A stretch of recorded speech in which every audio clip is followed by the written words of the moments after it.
So thank you very much for coming so early, and thank you the Center for Translation and Hong Kong Baptist University for the invitation. It's always wonderful to be back in Hong Kong. I want to start by saying that it is a feature of our time that there is now an explosion of volunteerism in all kinds of areas. And that includes a growing number of volunteer translator and interpreter groups who focus on specific issues. At the moment, the big issues of the time, as you will know, are climate or the environment, migration, and following COVID-19, of course, health. So these are the big issues that these volunteer groups tend to focus on a lot of the time.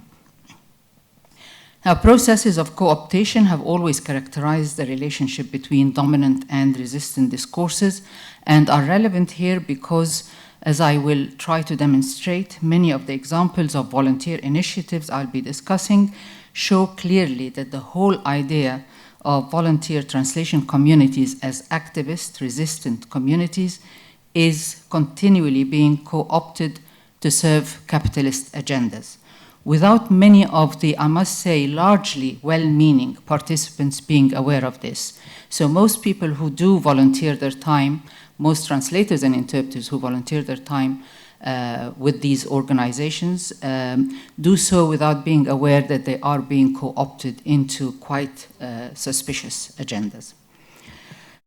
Some of these communities, just to show you, some of them, not all of them, but some of them are shown here.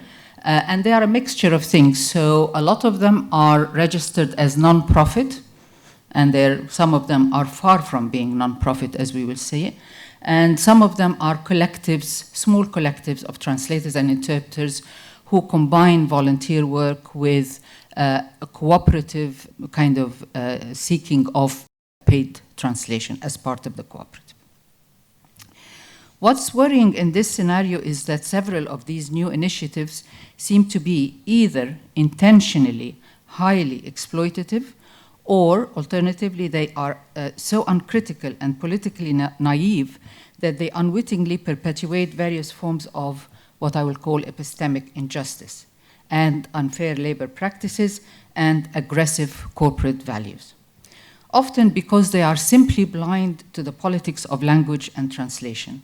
I think the politics of language and translation is an extremely important topic that, especially in the age of uncritical embrace, wholesale embrace of AI, I think it is a topic that we have to really turn our attention to in our teaching of new generations of aspiring translators and interpreters.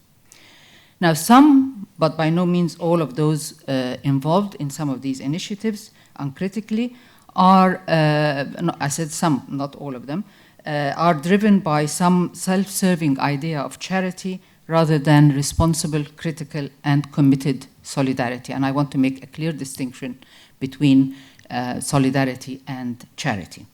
Charity, for me, is a unidirectional relationship and is self-serving because it's based on pity and on the need to feel that you are doing the right thing and to make yourself look good in front of others, but without any real change in the way, in your way of life, and without thinking critically about the real value of what you are doing and the kind of structures it supports. It also assumes that the recipient is simply unfortunate, you know, we don't know how they got there, but they're simply unfortunate. And if you offer them some help, if you give them some free translation, if you give them a bit of money, that will solve the problem, and you can simply walk away from it. Solidarity, on the other hand, seeks to address the root causes of the problem.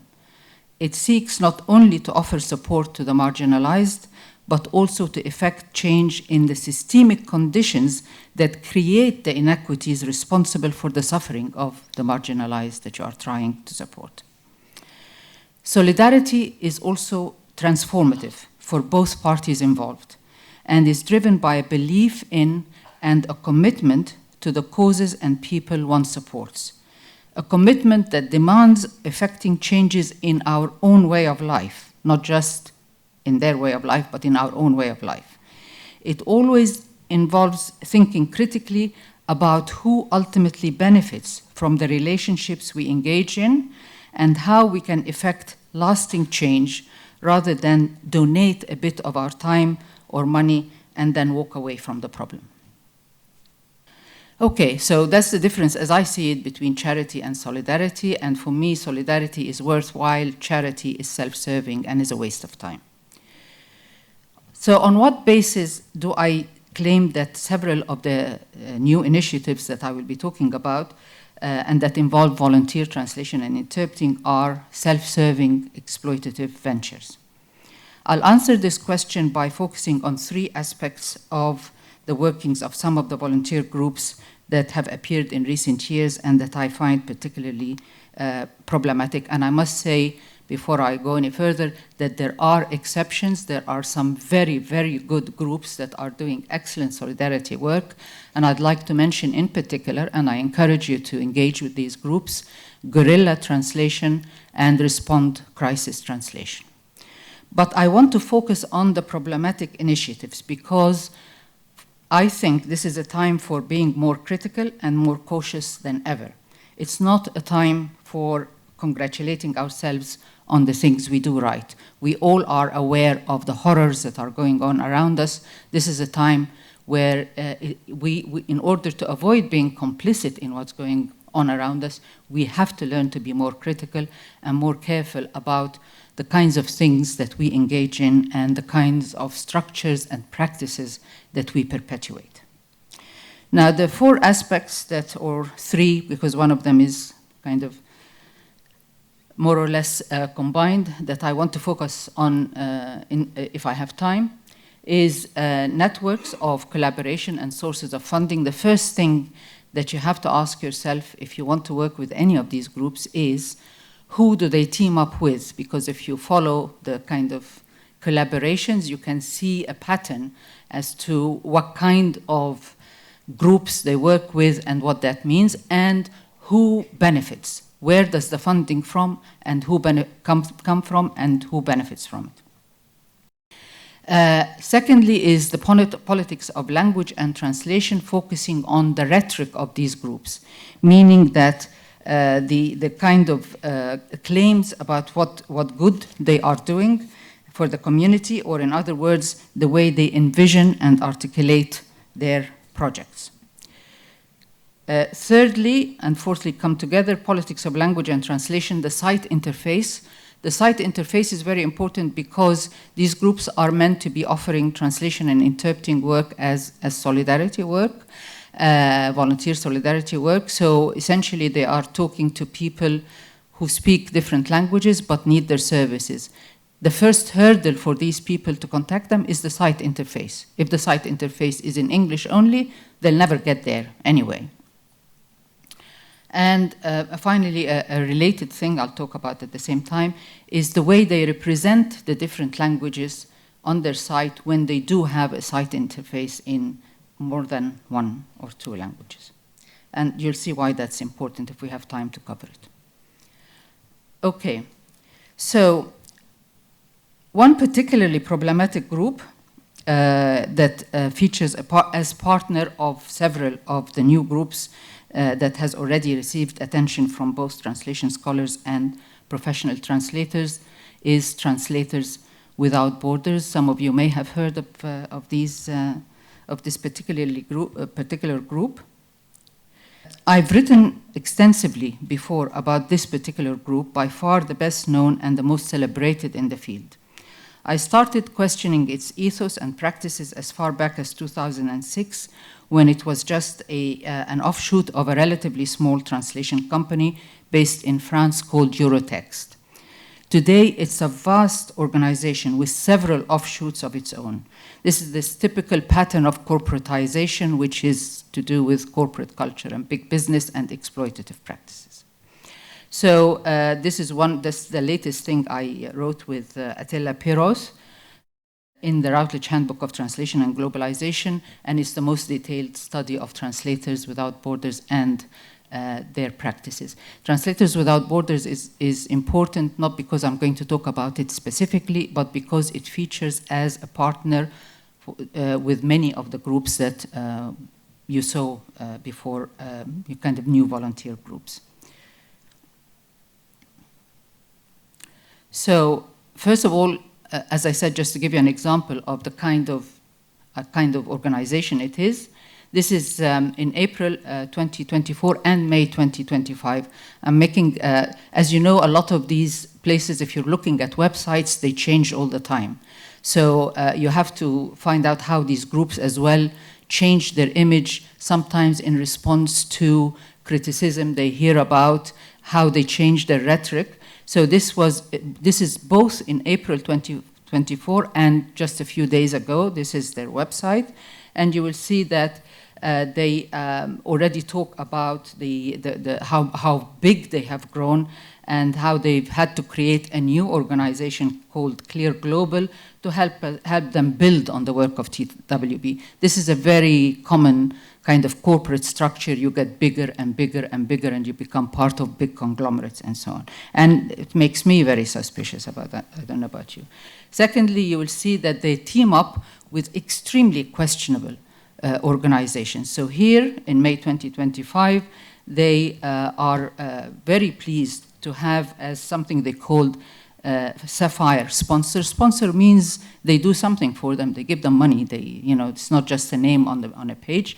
They single out Lionbridge. Some of you may have heard of Lionbridge. It's an extremely questionable organization that both professionals and academics have written about.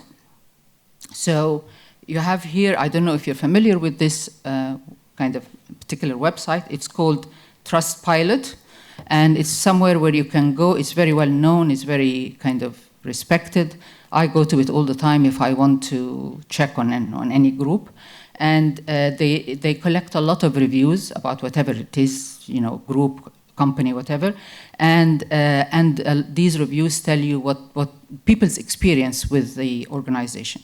And here you can see that Lionbridge has a very, very low rating. And if you read the reviews, this is based on the fact that they exploit the translators and interpreters that work for them. They pay them very little, and they make a lot of money out of them. And they don't really give them much in terms of training or anything else. In terms of coverage by academics, this is Ruth Morris writing as far back as 2010, saying that the Lionbridge company has two problems. They're supplying interpreters for the courts, so they got a big contract with courts to supply interpreters. They they provide very low quality interpreting because they are after the least paid rather than most qualified interpreters. So they pay them a fraction of what they themselves get from the courts, and they don't care about quality. And that's the kind of teaming up that goes on with corporate structures like Translators Without Borders. So you have to look beyond the individual organization to see who else they team up with and what that means. No need to say a lot more about Translators Without Borders. As I said, I single it out because it features as a big partner for many of the groups I want to talk about. So here is Eco-Interpreters. Eco-Interpreters is actually a good group. It's more of a cooperative, I think, than a non-profit. And a lot of the things they say and do are very good. But I think they are not critical enough about the kinds of associations that they engage in. And also there are other things that are not quite so aware, so critical of the politics of language and translation that I will mention later. So here's Eco-Interpreters. They, in April 2024, they partnered with two groups. One of them is Climate Cardinals, which is also a big exploitative translation translation group, mainly providing translation based on AI with a little bit of human kind of touch-up. And Global Coalition for Language Rights, which is about ensuring that all languages are represented in the digital world, as it were. They have equal representation. And we'll talk about both. And the same in May 2025, they still had the same two groups as partners. Now, if you go further, And take Climate Cardinals, one of these partners, in April 2024. They were highlighting Translators Without Borders very much as one of their big partners.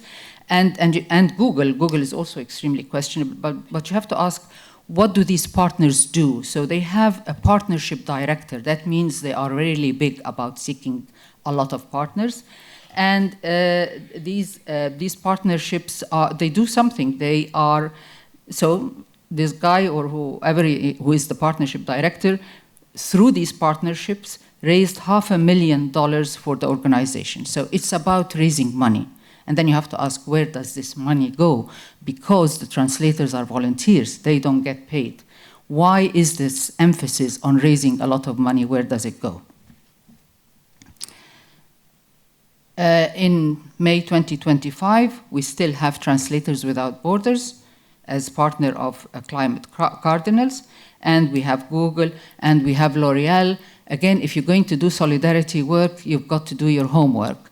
You have to look into the organizations you're teaming up with. L'Oreal has a long, long history of very questionable practices, and there's a lot, I mean, there's a big boycott against boycott going on years, and it's as far back as collaborating with the Nazis. So, you know, you have to be selective about who you partner with. Okay. We take the second partner of the well-meaning eco-interpreters, and that's Global Coalition for Language Rights. Again, it partners with Translators Without Borders. And Clear Global, if you remember, Clear Global is the big structure that has taken over Translators Without Borders. So Translators Without Borders is just part of Clear Global now. And not just partners, but Clear Global is a founding member of the Global Coalition for Language Rights. So you have to ask yourself, why would a big corporate structure invest in founding something that is supposed to be based on volunteer work? What do they get out of it? Okay. Now we have to follow the money, as I said, and follow who benefits from our volunteer work, the work that we give free of charge. So here is Climate Cardinals under programs. It says, we provide human-verified, free and low-rate translations to grassroots, youth-led and other social impact organizations, and offer market-rate translations to large nonprofits, companies, and government agencies. So this is not only volunteer, this is a two-tier thing. In itself, that's not so much of a problem because a lot of the cooperatives of translators and interpreters do the same thing. They offer pro bono volunteer work for those who need it, and at the same time, as part of this cooperative, they elicit work, paid work, because they have to live as well, okay? So that in itself is not so much of a problem.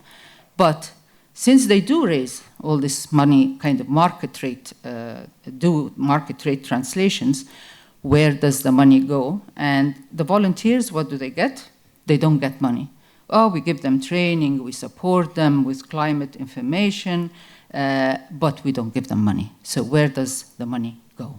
That's what you have to ask yourself. Okay. So, and what we have here really is a two-tier system, essentially, that it entrenches current systemic conditions rather than challenges them, as a project of solidarity would have done, would have used at least that money to pay translators and interpreters. Compare this with the approach adopted by eco-interpreters, which is, as I said, it's well-meaning, and a lot of what they do is good, and a lot of their rhetoric is very good. And so, for instance, here in May 2025, they're saying, currently eco-interpreters relies on the availability and financial capabilities of the organizations they assist. So they do ask the organizations they assist to pay if they can afford to. Why not? They pay for other things, right? So why should they take translators and interpreters for granted? Yet the long-term goal is securing funding, possibly from public or private sources, to ensure sustainable compensation for interpreters aiding underserved groups. So they don't just think of the moment, putting a patch on it, feeling you're doing something good, giving a bit of charity. They have long-term aspirations. They think beyond the moment in order to create structures that are sustainable and that are fair to the translators that that volunteer their time. Similarly, with interpreters, this is okay. Let's come kind of a year later in May 2025. The same group, Eco-Interpreter, says if it is determined that an organization can afford to pay at least a solidarity rate, they encourage fair compensation for interpreters. So that is the founders of Eco-Interpreters. The they refers back to the founders of Eco-Interpreters. So again, they think of the translators and interpreters. They do not intentionally or unintentionally end up supporting unfair labor practices. Similarly, Interpreters for Climate, which is a part of an open collective that offers volunteer work in various areas. And they say, again, we are happy to work pro bono for a good cause. We will do it. But we want to offer payment if and when we can. Why? Because it is both a matter of fairness. You have to be fair to the translators and interpreters, and of burnout prevention. If you don't pay them at all and you expect them to volunteer their time free of charge all the for all the time, then they're not going to last long. They need to live. There'll be burnout. Okay. So, moving on to an even better example, and I said Respond Crisis Translation is one of the best groups that I've looked at and I follow. Respond Crisis Translation really thought very, very carefully about what they're doing. They offer a lot of volunteer pro bono work for refugees and other marginalized groups.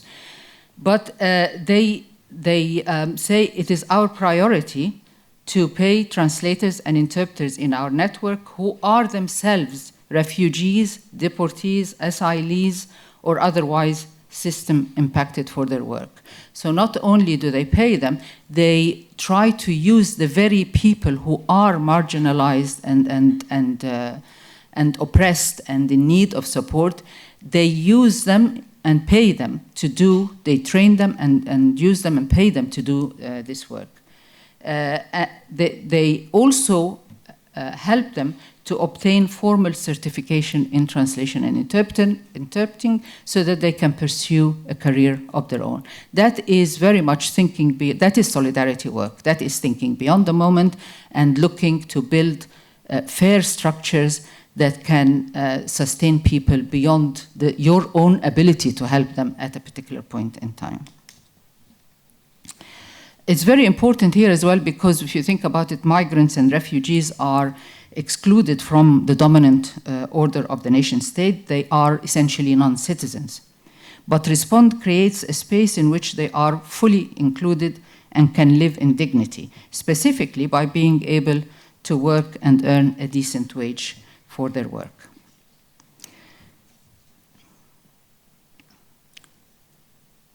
And again here, we provide training support and sustainable income sources for system-impacted and refugee translators. We're fighting for a reality in which translators and interpreters can be centered, platformed, and paid for their work. And that is not at all at odds with the idea of offering volunteer pro bono work. I'll skip that and save a little bit of time. Okay, so that's the issue of who benefits, where does the money go, what kind of structures do you participate in perpetuating, and what kind of structures, alternative structures, do you actively set up in order to effect real change. Now we come to the issue of rhetoric, and that's very important. So this is the beginning of Climate Cardinals in, not the beginning, it's when I kind of picked up their website and started to look at it. And some of you, I know Maria has heard me say this before, but I'll look at the rhetoric in April 2024 and what they say now and whether there is real change in their position. So, and as I said, Climate cardinals, I haven't changed my mind about it, even though they have changed their rhetoric a little bit. I think it is as exploitative and as corporate as Translators Without Borders. And I don't know any of them, but I'm just saying this based on their own rhetoric about themselves. So in 2024, in 2020 was when they were first born, just to give you an idea of where they come from. The Forbes magazine in the US published an article about this new group called Climate Cardinals, which was set up by a young girl, a 10-year-old called Sofia Kelani, who was basically stranded at home during COVID, not much to do, so she thought up this idea of setting up a group of volunteer translators and interpreters. And she got a huge response, thousands of people, all young, very young school kids who said they would volunteer their time. Sounds very nice, that's okay, but bear in mind, they are 18-year-olds. When you look at their rhetoric, they are 18-year-old kids. They are positioned at the center of colonial power today in the US, and they're obviously approaching this very much from the perspective of that colonial power and not being aware of their own kind of limited capabilities at that age. So this is April 2024, and here they say, our mission. First of all, they insist we will remain apolitical. Okay, you can excuse that young 18-year-olds, they're not really aware of what it means to be political or apolitical. They think it's a nice thing to say we're not political, so we can forgive this. But then they say, we are working to make the climate movement more accessible to those who don't speak English. Now, that kind of raises alarm bells immediately, because the underlying assumption here is that if you don't speak English, you have no knowledge. You have no idea what was happening with the climate, because all information, all knowledge comes from English.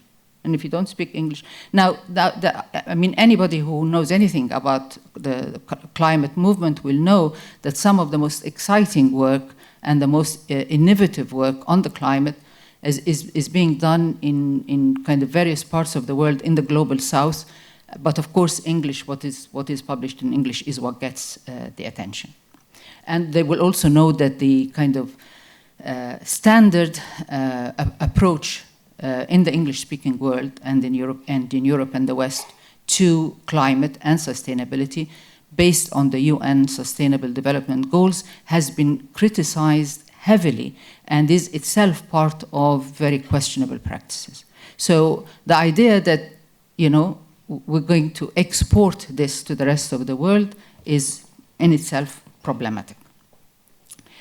And we aim to educate, and our mission is to educate. That is ironic. 18-year-olds are going to educate the rest of the world by translating stuff from English to them because they have English, so they know all there is to know. That is very ironic, but you can see the assumptions here, the kind of rhetoric that is being promoted.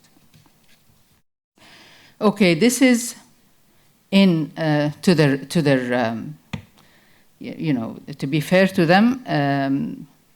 No, sorry, I'll just first give you an example before I go on to say the kind of rhetoric that they're adopting in May 2025.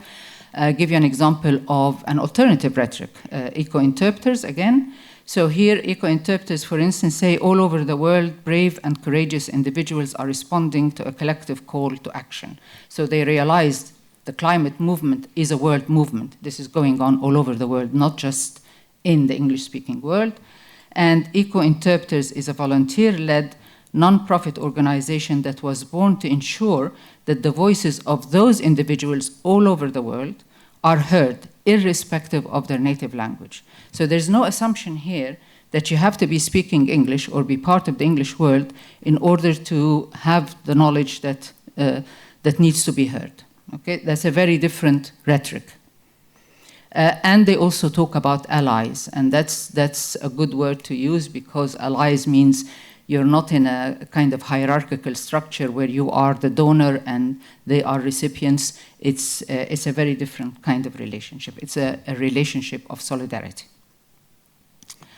Now, as I said, climate cardinals have changed their rhetoric. So in May 2025, it's better. They have, a section called The Problem. So how do they define the problem today?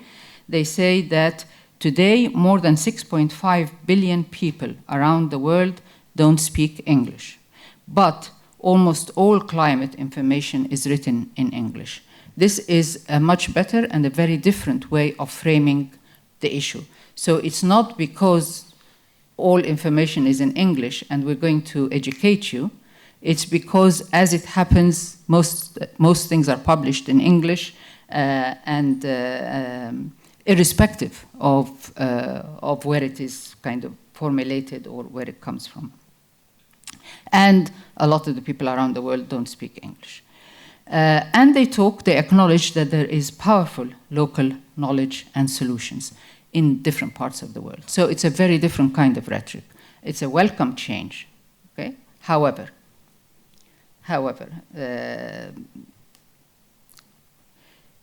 elsewhere on the site, you see that the old rhetoric is still there, and that I think that this change is just cosmetic. Maybe they've heard of criticisms, I don't know.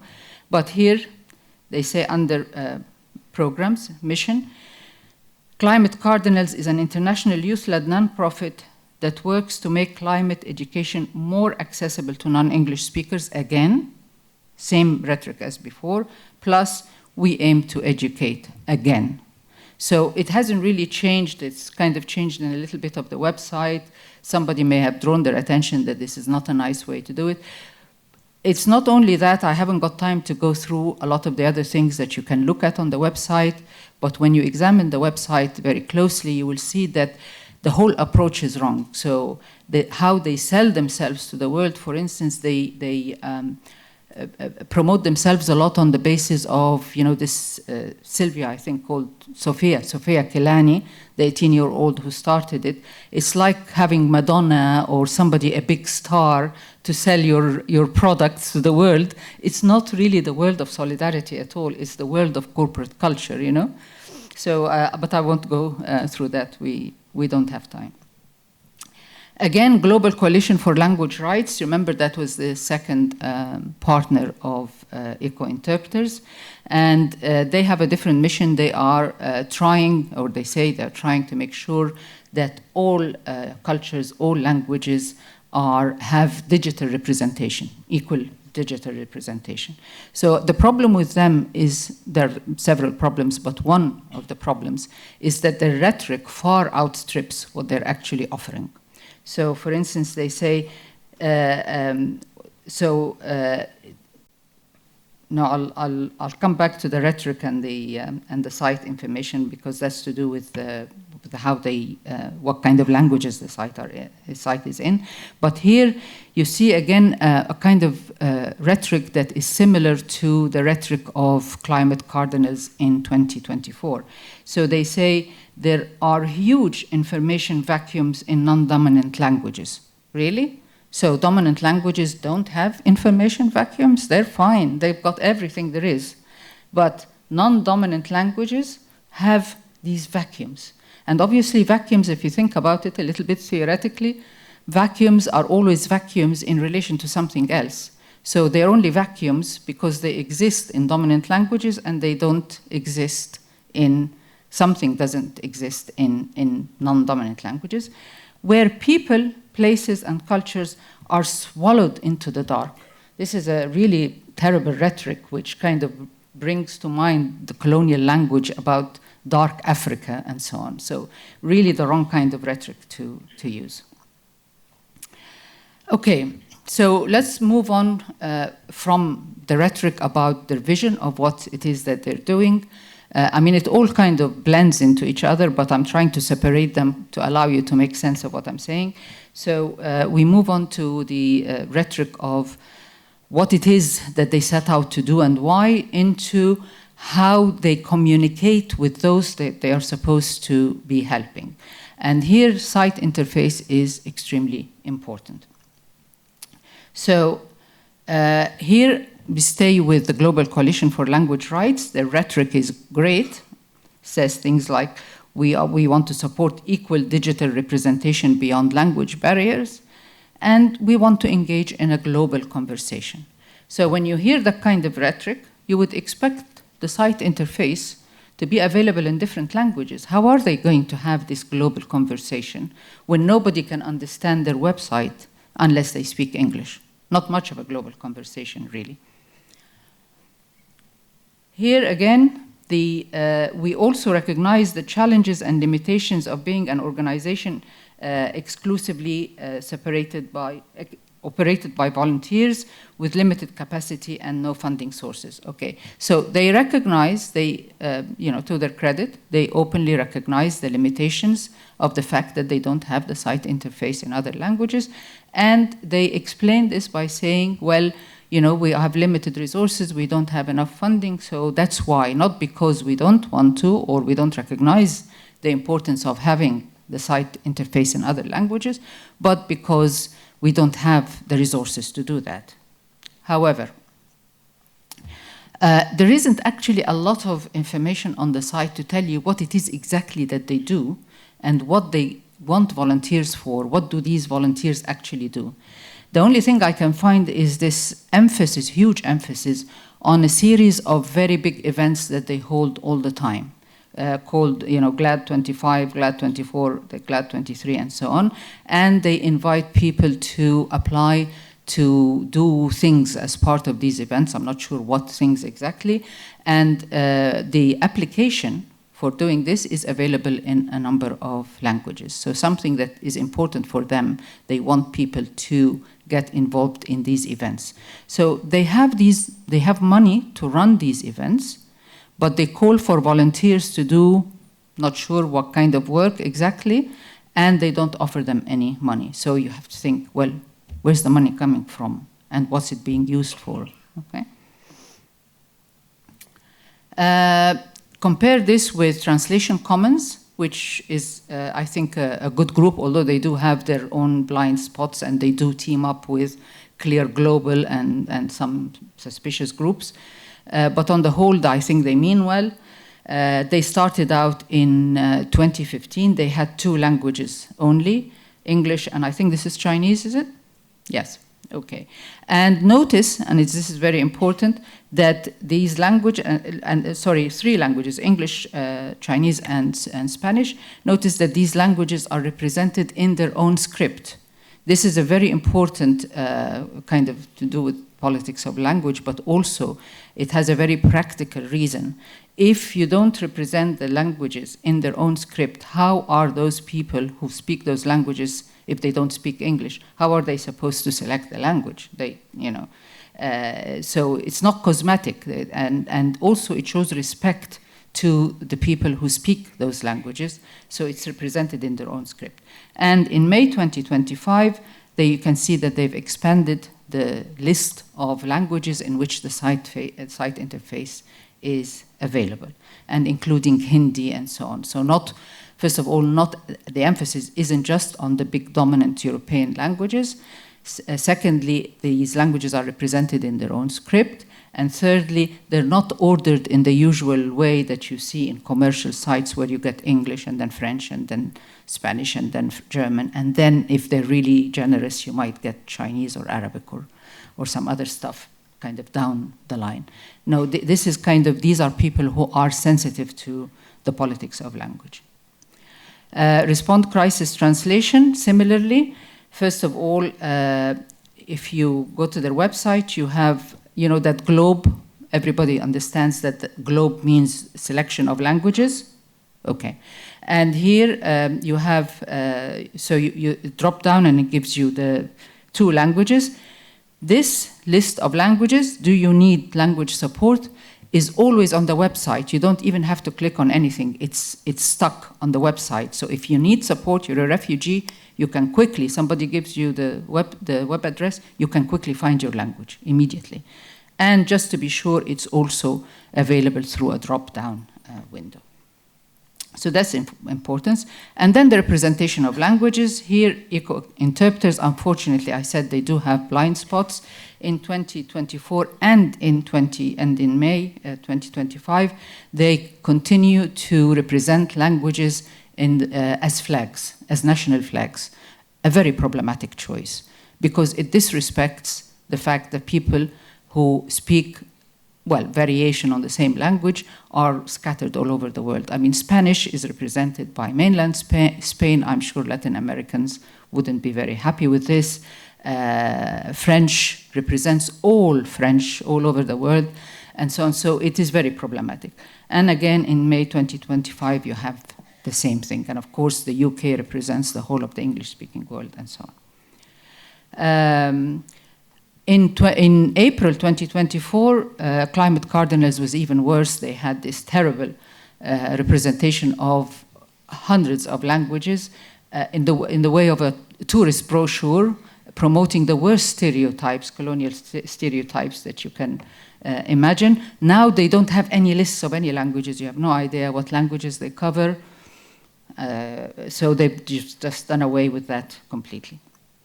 So to conclude, because Luis is waving a paper at me, to conclude, first of all, as I think you will have seen from everything I said, that volunteerism is a very, very big business. Secondly, colonial era approaches to knowledge remain entrenched despite slight changes in rhetoric. So a lot of these groups just assume, you know, English, this is where all knowledge is, and we're going to educate people and so on. And that's a really very bad approach to offering volunteer translation and interpreting as a way of solidarity. Charity rather than solidarity seems to drive many volunteer groups. So the idea is you just throw a few crumbs at people that eases your conscience, and then you walk away and think you've done something wonderful, but you don't think of long-term consequences of your actions. Unethical collaborations pervade translation and interpreting volunteerism, you know, grouping up with Translators Without Borders, Clear Global, Google, L'Oreal, and so on, and that is uncharacteristic of solidarity work, where you have to be very careful what kind of relationships you engage in and what kind of structures you promote. Unethical, uncritical, or misrepresentation of languages and peoples is common, as in, you know, the use of flags and tourist brochures and so on. And good intentions don't preclude deliberate exploitation, co-optation, and complicity. I'll finish by saying that really what we need are critical projects of solidarity, like Respond Crisis Translation and Guerrilla Translation, not exploitative, self-serving, and uncritical volunteerism. We need initiatives that create new imaginaries and actively intervene in changing the social and political landscape, not self-serving, patronizing projects of charity, nor knowingly complicit initiatives driven by greed.